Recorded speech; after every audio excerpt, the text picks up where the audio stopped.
Bienvenue sur Clapetimo, le podcast qui vous fait découvrir l'origine des mots.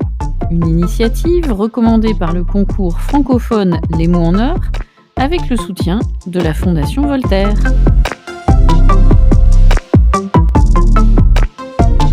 Aujourd'hui, nous allons nous intéresser à l'adjectif farfelu. F-A-R-F-E-L-U. Le moins qu'on puisse dire, c'est que ce mot farfelu a une histoire des plus farfelus. Mais pour ne pas nous perdre, commençons déjà par son sens. Farfelu désigne quelque chose qui est étrange, bizarre, déroutant. Il peut être utilisé pour décrire une personne, une situation ou encore une idée qui est considérée comme absurde et peu plausible. En général, farfelu est utilisé pour exprimer un certain mépris ou un agacement vers quelque chose qui est considéré comme manquant de sérieux ou de bon sens. Si nous avions à trouver des synonymes à cet adjectif, plusieurs pourraient nous venir à l'esprit. Si je vous dis « cette idée est vraiment farfelue, je ne comprends pas comment tu peux la prendre au sérieux », on pourrait trouver alors comme synonyme « fantaisiste ». Autre exemple, si je vous dis « j'ai entendu une rumeur complètement farfelue selon laquelle le président serait en réalité un extraterrestre ».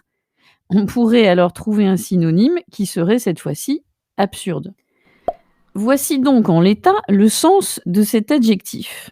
Mais ce sens, c'est le moins qu'on puisse dire, a changé, évolué au fil des siècles.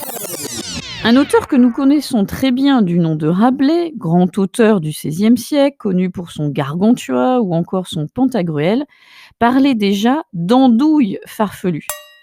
Alors attention, il ne voulait pas dire que ces andouilles étaient fantaisistes ou encore absurdes. Non, pas du tout.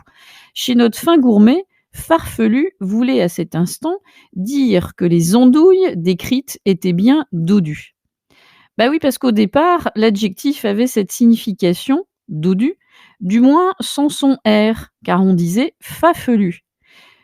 C'est une fantaisie de Rabelais d'avoir ajouté le R.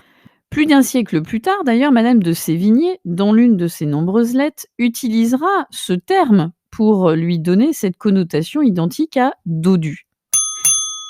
Alors, son origine, à tout d'abord, on pense qu'il y a eu une influence d'un mot, fanfelu, devenu aujourd'hui fanfreluche, et qui en ancien français désignait déjà une bagatelle. Certains disent d'ailleurs que ce mot viendrait d'un mot grec qui signifiait bulle d'air, d'où ce sens de dodu certainement. Si on réfléchit bien, l'andouille rabelaisienne ressemble bien à quelque chose d'un peu gonflé comme un ballon, non ?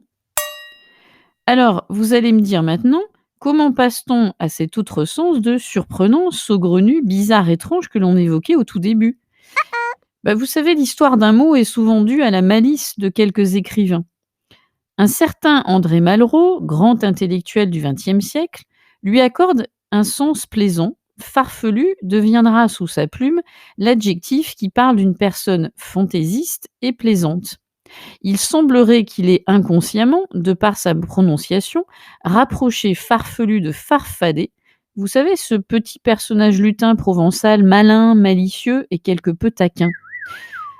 Et la boucle est bouclée. De dodu, farfelu devenait bizarre, fantasque, huluberlu, saugrenu. Bref, tout un roman comme dirait Rabelais.